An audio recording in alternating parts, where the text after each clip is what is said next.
Bonjour à tous et à toutes, bienvenue dans l'espace rencontre virtuel du Festival du Nouveau Cinéma, dont la 49e édition bat son plein en ligne partout au Canada du 7 au 31 octobre. Je suis Zoé Prota, directrice de la programmation du festival, et j'ai le grand plaisir aujourd'hui d'être connectée à l'équipe, à une partie de l'équipe d'Il n'y a pas de faux métier, en première mondiale et en compétition nationale au Festival du Nouveau Cinéma. Donc, bienvenue Olivier Godin, réalisateur du film, Joannie Deschambault, productrice, et Leslie Mavangui, comédienne. Bienvenue à tout le monde. Bienvenue. Merci d'être avec nous aujourd'hui. Allô, bonjour. Merci. Allô, allô. Allô. Oui, c'est un peu étrange. C'est 2020. 2020 est étrange. Donc voilà, on fait ce qu'on peut, mais on est vraiment content de vous avoir avec nous aujourd'hui pour pouvoir accompagner, en fait, les visionnements en ligne d'Il n'y a pas de faux métier. Un film qu'on adore au festival et qu'on est vraiment très, très heureux d'avoir. Premièrement, j'aurais envie de vous demander de résumer un peu le film parce que honnêtement, moi, ça fait partie de mon métier aussi de faire des synopsis de films. Je suis programmatrice de festival, je suis journaliste, critique de films et honnêtement, il n'y a pas de faux métier. C'était un beau défi pour moi de résumer ce film. Donc, j'aimerais, je ne sais pas, vous pouvez y aller librement, qui veut commencer, mais comment vous décririez le film? Comment vous feriez un petit synopsis rapide d'Il n'y a pas de faux métier?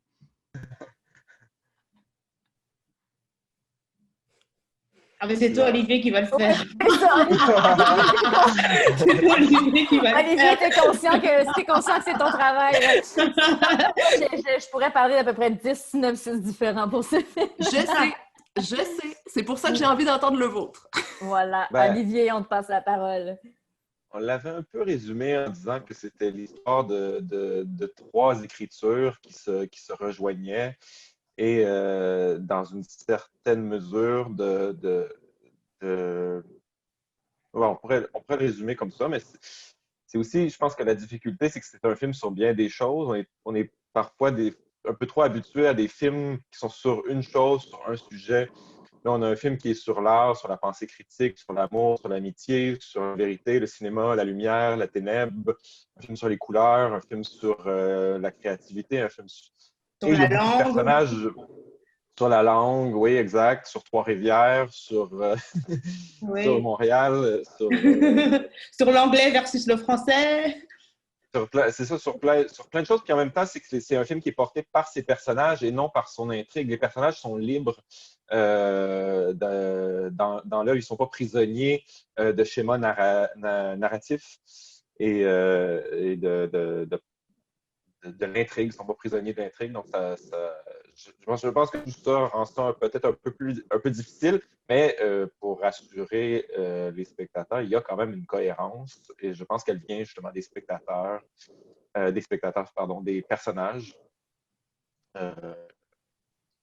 Mais elle vient aussi des spectateurs. J'aime aussi quand tu dis qu'elle peut venir des spectateurs, quoi. Parce qu'il y Oui, a beaucoup de références aussi et selon notre niveau de pop culture.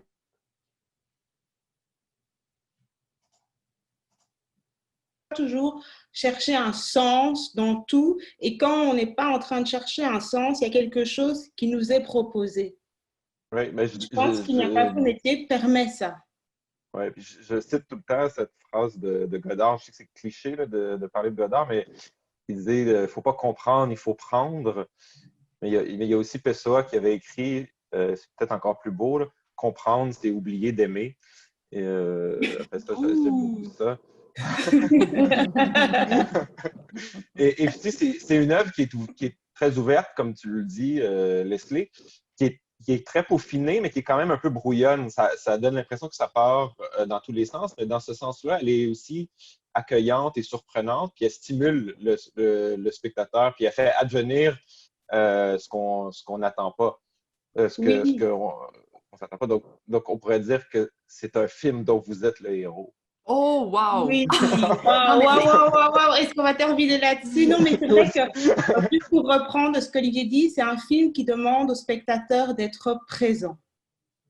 Et ça, je pense que c'est vraiment important parce que on doit être présent, on ne peut pas rater 5 minutes ou Ah 10 oui, on peut. minutes. On peut, mais je veux dire, ça demande un niveau d'exigence, de concentration. Et je pense que à l'heure actuelle, c'est un exercice en fait, oui, où tout va vite, où les phrases sont courtes. Mais je pense que c'est un exercice de pouvoir être présent. Et je pense qu'il y a vraiment une cohérence qu'on peut aller chercher. Oui, mais moi, je revendique l'idée le fait de se perdre dans un film, puis Aussi. de Oui, s'égarer. aussi. Pour moi, Oui, oui. Puis moi, je trouve que c'est un film qui est intéressant à voir et à revoir. À chaque fois que je l'écoute, il y a cette espèce de nouvelle trame qui me saute en plein visage que j'avais pas vu la première fois, donc même que j'avais pas lu à une première lecture. Il y a des trucs comme ça qui reviennent. C'est un film qui est intéressant à redécouvrir encore et encore, en fait. Oui, c'est vraiment un film, oui, à revoir et à revoir. Je crois qu'il ne faut pas être frustré si on ne saisit pas tout absolument, c'est un film.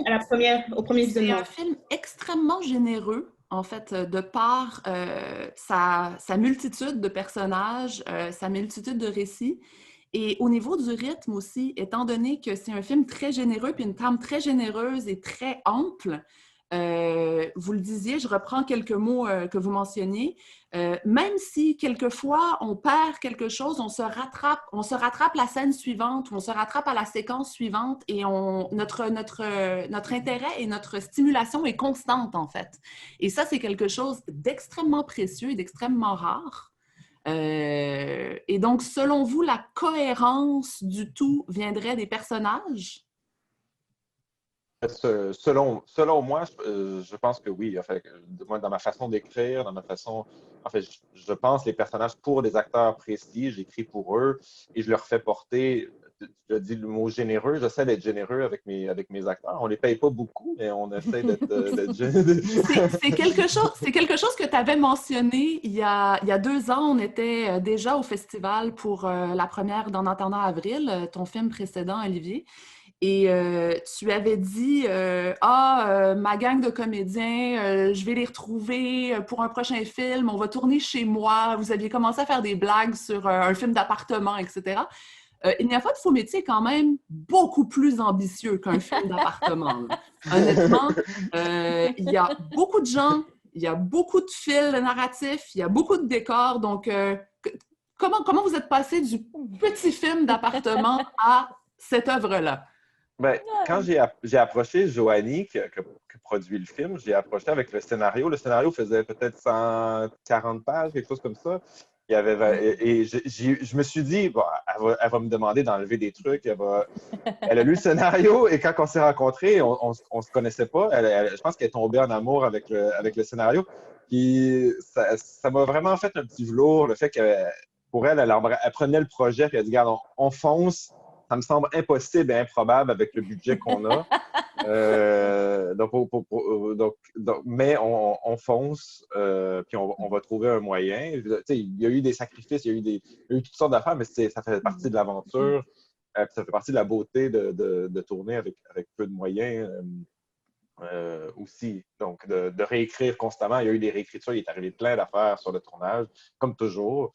Et puis, ça nous a stimulé, ça nous a poussé vers l'avant. Puis, ajoutons à tout ça que la formidable Leslie dans le personnage de Cuisine, c'était son premier rôle aussi. Là, donc, ça faisait partie du risque et du défi. Et le défi qu'elle a relevé. Revenons juste un petit peu sur En attendant avril, il y avait quand même une base narrative qui était les contes, les chansons et l'univers de Michel Faubert dans En attendant avril. T'es parti d'où pour Il n'y a pas de faux métier? Est-ce que c'est vraiment le travail sur l'écriture? Tu as mentionné le travail sur l'écriture, 3 écritures, et c'est vrai que dans le film, il y a donc un personnage de scénariste, il y a des personnages qui écrivent des livres. Il y a vraiment ça à la base. Est-ce que c'est ce que tu voulais faire au départ, travailler sur l'écriture? Ben, dans une certaine mesure, oui. C'est ancré quand même dans un. pourrais vraiment faire développer l'argument que c'est un film qui est basé sur des histoires vraies. Et non une seule. Et je pense que c'est la multitude d'histoires vraies qui rend ça vraiment abracadabrant et un peu fou, mais c'est des histoires qui sont dans une certaine mesure vraies, mais qui sont aussi, ces histoires-là, des fictions. Et parce qu'ils sont les deux, en fait, là, je paraphrase un personnage du film qui dit ça au début. Donc, c'est dans cette multitude-là, en fait, je pense que j'ai mis beaucoup de moi-même. Et après ça, j'ai créé des personnages, puis je les ai suivis. Et j'aurais de la misère à dire d'où je suis parti, sinon peut-être d'une envie de travailler avec Leslie, que j'ai rencontré un peu avant le tournage en attendant avril, une envie de travailler avec, par exemple, Jean-Marc Dalpé, une envie de retravailler avec Étienne, une envie de faire dire à François Simon, Pierre, là, le personnage de Rosaire, j'avais envie d'y faire dire toutes sortes de niaiseries dans le rôle d'un pasteur. En fait, il y avait toutes ces envies-là combinées ensemble, ça a donné le scénario qui a fait Il n'y a pas de faux métier. Et justement, Leslie, parlons de ton personnage. Donc, Mélusine Catafore, d'où vient ce nom? Mais ça, c'est à Olivier qu'il faut demander. Hein. Mais je trouve que ce nom est extraordinaire. D'ailleurs, tous les noms sont super. Hein. Mais c'est vrai que Mélusine Catafore, je l'aime beaucoup.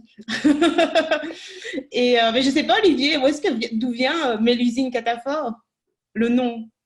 Ben, dans le film, il y a beaucoup d'éléments mythiques. Mélusine, c'est un nom qu'on retrouvait chez les surréalistes. Il y a la fée Mélusine, par exemple. Oui. Et Catafore, ben, c'est un nom de famille québécois typique. Ma mère était amie avec une Catafore, puis j'ai un calepin avec plein de noms comme ça. J'adore. Un texte aussi exigeant, aussi foisonnant, aussi incroyable que celui de Il n'y a pas de faux métier. Leslie, comment on se le met en bouche? Comment on l'interprète? Comment ça marche? Ah ben écoutez, ça a été difficile, hein, ça a été vraiment difficile.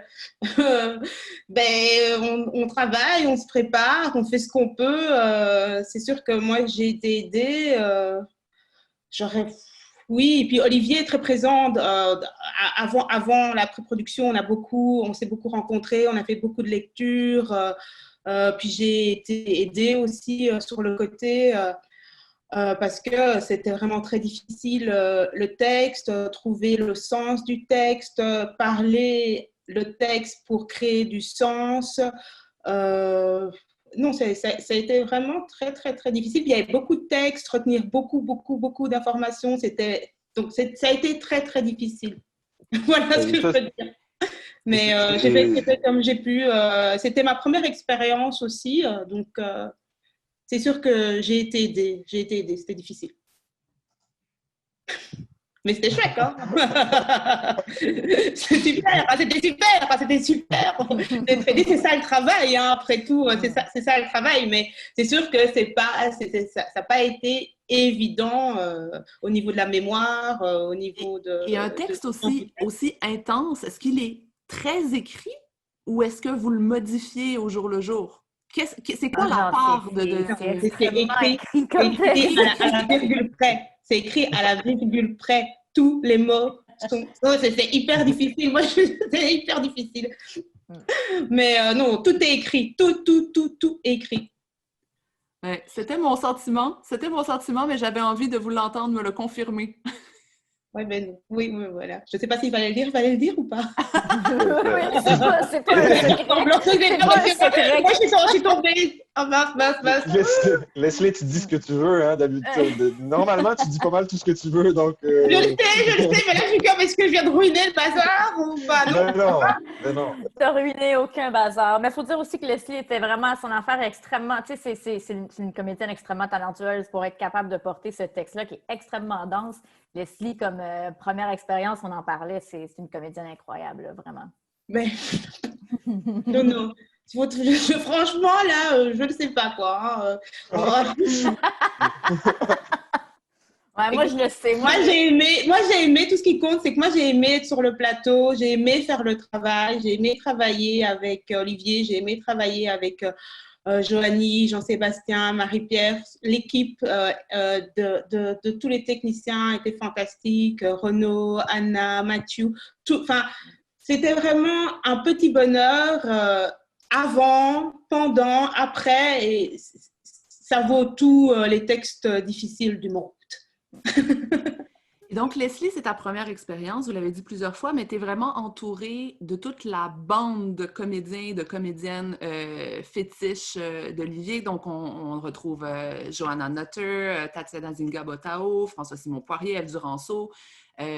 Olivier, ce sont tes muses, tous ces comédiens-là? Tu écris pour eux? Tu les as en tête dès le départ? Oui, la plupart. Il faut que je connaisse un petit peu. Il y a quelques exceptions, comme il y en a aussi, Stéphane Kreitz, c'était la première fois que je travaillais avec lui. Jean-Marc Dalpé, ça fait super longtemps que je veux travailler avec lui, puis ça donne pas. Puis là puis il fallait que je lui fasse dire certaines choses aussi. J'avais envie qu'il porte quelque chose d'épique. Et puis sinon, donc oui, c'est important, ça m'aide. Vu que des fois, il y a pas. Avec Leslie, on a pu répéter beaucoup, mais souvent avec les acteurs, il n'y avait pas beaucoup de temps de répétition. Fait que ça aide de connaître, ces interprètes pour entendre la musique, des dialogues, la musique du film. Stéphane Crête, il y a d'ailleurs un caméo absolument sublime dans ce film. Oui, oui, oui.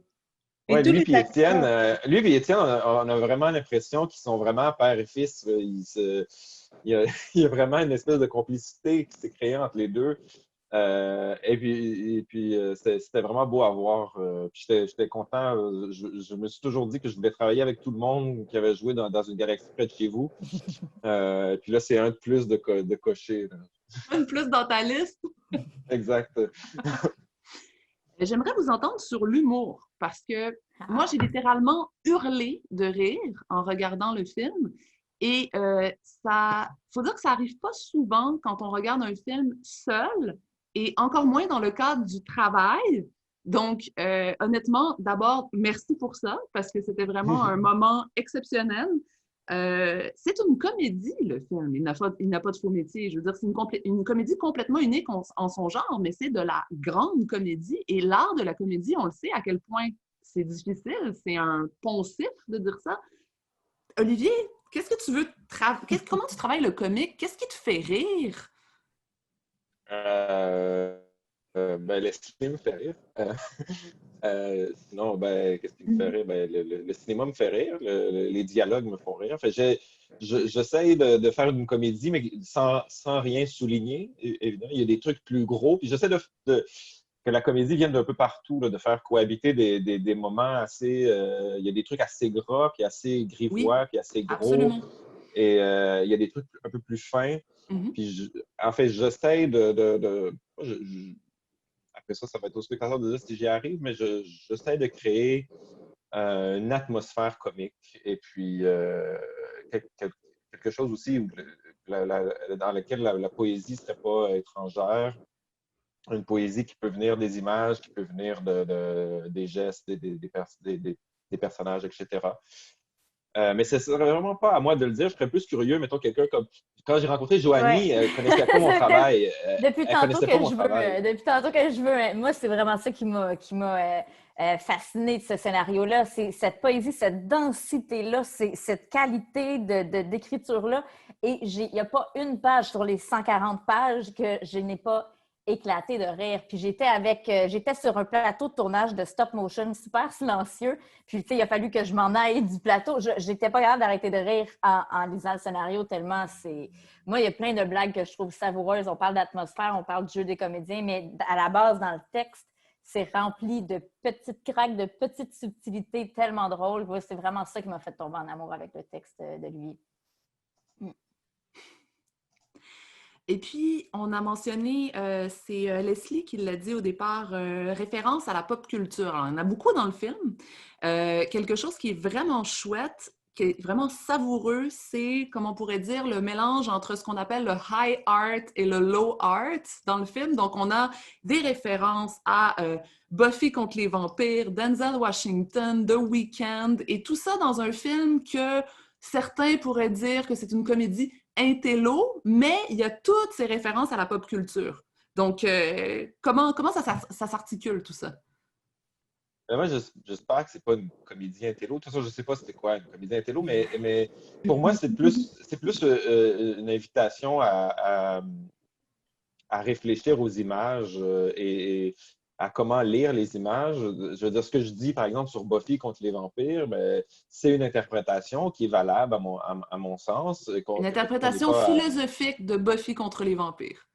Ou peut-être une interprétation de la sexualité avec un billet philosophique dans Buffy et contre les vampires. Mais donc, c'est plus pour moi une invitation à réfléchir aux images, autant les images pop que les images qui sont moins, parce on passe de Pasolini à Kurosawa à Buffy contre les vampires. Et puis, faisant un cinéma qui est très artisanal, on a fait ce film-là avec un budget de court-métrage, on va se le dire. Donc, je revendique le fait d'être placé, disons, de dialoguer avec toutes les œuvres possibles, qu'il n'y ait pas Enfin, je ne veux pas qu'il y ait des lectures comme tu dis, high art, low art, pourquoi tout est à prendre de manière critique. Non, mais c'est quelque chose qui se mélange, puis c'est ça qui est formidable. Oui, c'est ce que je souhaite aussi, c'est ce mélange-là. Bien, ça marche très bien. Joanie, justement, peut-être quelques mots de productrice sur ce film? Oui, ben c'est un film très facile avec à peine 50 comédiens et un chœur de 8 personnes. Ça a été, ben, tu sais, c'est sûr que travailler avec Olivier, ce qui est bien, c'est qu'il est tellement habitué d'être dans l'artisanal que quand même, il est en mode solution sur tout, donc ça allège terriblement. C'est pas le genre de projet que j'aurais pris de quelqu'un qui, je sais pas, qui est habitué de travailler juste avec des budgets de 4 millions, là, mettons. Mais tu sais, le défi dans ce film-là d'Olivier, c'est vraiment le nombre de comédiens. Tu sais, les horaires avec 50 comédiens qui ne sont pas des deux typiques, qui ont des horaires assez intenses. Puis, c'est une équipe, je veux dire, c'était pas une équipe... tu sais, souvent, il y avait un chef de département, un chef par département, puis pas de soldats, si on veut. Fait que, tu sais, c'est sûr que ça a pris le jus de bras de tout le monde, mais somme toute, grâce à l'équipe qui était super généreuse. Puis, tu sais, Olivier, il vient quand même aussi beaucoup avec sa propre équipe qui est habituée de travailler dans des conditions un peu moins glamour, si on veut. Fait que ça s'est somme toute très bien passé. Super. Ben, je vous remercie beaucoup d'avoir été avec nous aujourd'hui. Il n'y a pas de faux métier est au Festival du Nouveau Cinéma cette année. On est online, disponible partout au Canada du 7 au 31 octobre et le film fait partie de la compétition nationale, je vous le rappelle. Donc, merci beaucoup Olivier Godin, Joanie Deschambault et Leslie Mavangui. Merci d'avoir été avec nous. Et puis, vraiment, on souhaite à tous les spectateurs, les spectatrices d'être aventureux puis d'aller vraiment rire très fort et aussi apprécier une musique de la langue absolument incroyable devant Il n'y a pas de faux métier. Donc, merci à vous et à bientôt. En attendant la salle. Oui, bien sûr. Un jour, les salles vont réouvrir. Un jour. Merci beaucoup. Merci. Merci.